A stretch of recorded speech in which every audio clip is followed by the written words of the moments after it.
Lula estaria repetindo o mensalão lá de 2005, que na época foi tão polêmico e ele disse que não sabia de nada, que não tinha nada a ver, mas ele era o presidente da República? Porque agora o Lula toma uma atitude muito parecida. Bom, vamos relembrar tudo o que aconteceu. No governo Bolsonaro teve o orçamento secreto, onde o Bolsonaro basicamente, como presidente, oferecia verba para os parlamentares para eles votarem junto com o governo. Então era algo muito parecido com o mensalão. Por quê? O mensalão era dar dinheiro diretamente aos deputados votarem junto com o Lula. Corrupção pura. O Bolsonaro modernizou isso. Aí, em vez de dar dinheiro diretamente para os parlamentares, ele ia lá, dava verbas, né? Que o presidente pode dar verba para os deputados. Tá na lei isso, não tem nada de legal. Só que aquelas verbas exageradas, né? E vocês sabem muito bem que os deputados podem utilizar essas verbas em seus respectivos municípios. E aí, muitas vezes acontece dos deputados pegarem essas verbas, aí fazerem obras em seus municípios e lá superfaturarem obras, ou seja, indiretamente acontece a mesma coisa que o mensalão, só que de uma forma mais legalizada. Vocês se lembram que o Lula criticou muito isso do Bolsonaro, né? O orçamento secreto, a imprensa falava toda hora disso e com razão, obviamente. Só que agora o Lula chega à presidência da República em um momento que o STF tornou o orçamento secreto inconstitucional, mas o Lula continua fazendo a mesma coisa. Por quê? O presidente continua dando verbas aos parlamentares e tudo certo, mas houve uma mudança muito grande e ficou bem explícito isso. Por quê, pessoal? O Lula fez uma medida provisória assim que entrou no governo para criar novos ministérios. E ele é desse tipo mesmo, do presidente ali que gosta de criar vários ministérios como se isso fosse positivo, né? Eu sempre acho que o menos é mais. Mas o Lula gosta disso, gosta de ter ministérios ali porque ele acha que isso vai resolver alguma coisa. Então ele criou o Ministério dos Povos Indígenas, recriou o Ministério da Cultura, criou o Ministério da Igualdade Racial e também tem o dos transportes e do desenvolvimento e indústria. Ou seja, um monte de ministério que poderiam ser somente secretarias e assim economizar dinheiro público. Mas o Lula gosta de ter o nome ali, né?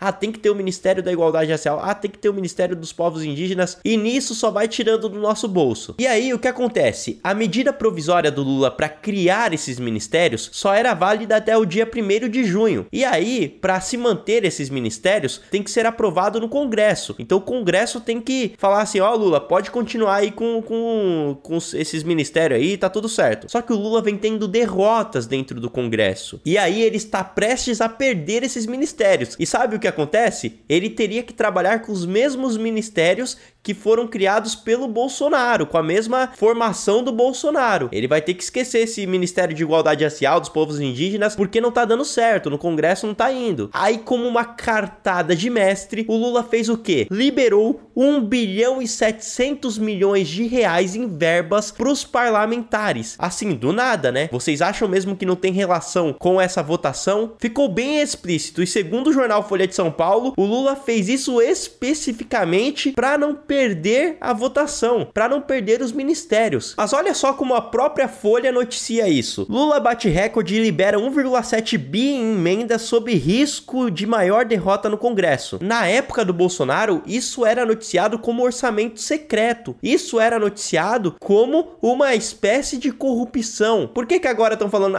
libera emendas para parlamentares? Não, velho. Isso tá bem claro o que é, né? A imprensa tem 2 pesos e 2 medidas. Isso é o que irrita, porque o Bolsonaro fez as cagadas dele, mas a imprensa trata diferente as cagadas do Bolsonaro com as cagadas do Lula, que são as mesmas cagadas. Os dois deveriam ser tratados iguais pela imprensa. E por que é tão absurdo o Lula ter liberado 1,7 bi em apenas um dia em emendas para os parlamentares? Vamos a uma comparação. Esse é o valor recorde que o governo Lula liberou em apenas um dia. Sabe quanto até o momento o governo Lula tinha liberado? Bom, do começo do governo, lá em 1º de janeiro, até no início de maio, o Lula tinha liberado, durante todos esses dias, 5 meses, 1,7 bi. Então o Lula demorou 5 meses para liberar o mesmo valor que ele liberou agora em apenas um dia. Fica bem claro que ele tem uma intenção por trás. Como eu já expliquei para vocês,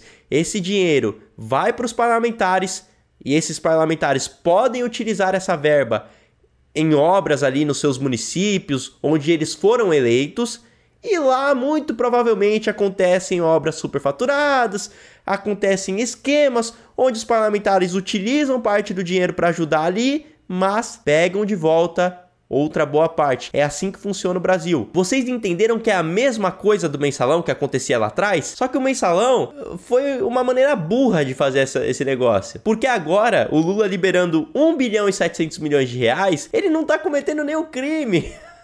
Antigamente havia crime, né? Davam dinheiro diretamente para os parlamentares. Agora eles acharam um modo correto de fazer corrupção. Então eles vão lá, liberam verbas e depois, se por acaso for investigado cada obra em cada município e aí ver que houve superfaturamento e que aquela verba não foi utilizada para os municípios e tudo mais, aí sim o deputado será responsabilizado. Mas com Lula não acontece nada. Ou seja, o Brasil é tão uma palhaçada que tem maneiras de fazer corrupção legalizada. E a imprensa nem tá em cima disso. É uma vergonha o governo Lula fazendo isso. Para conseguir que o Congresso aprove aí essa enxurrada de ministérios que ele criou. Bom, por enquanto é só. Eu voltarei aqui com novos vídeos. Até uma próxima e tchau.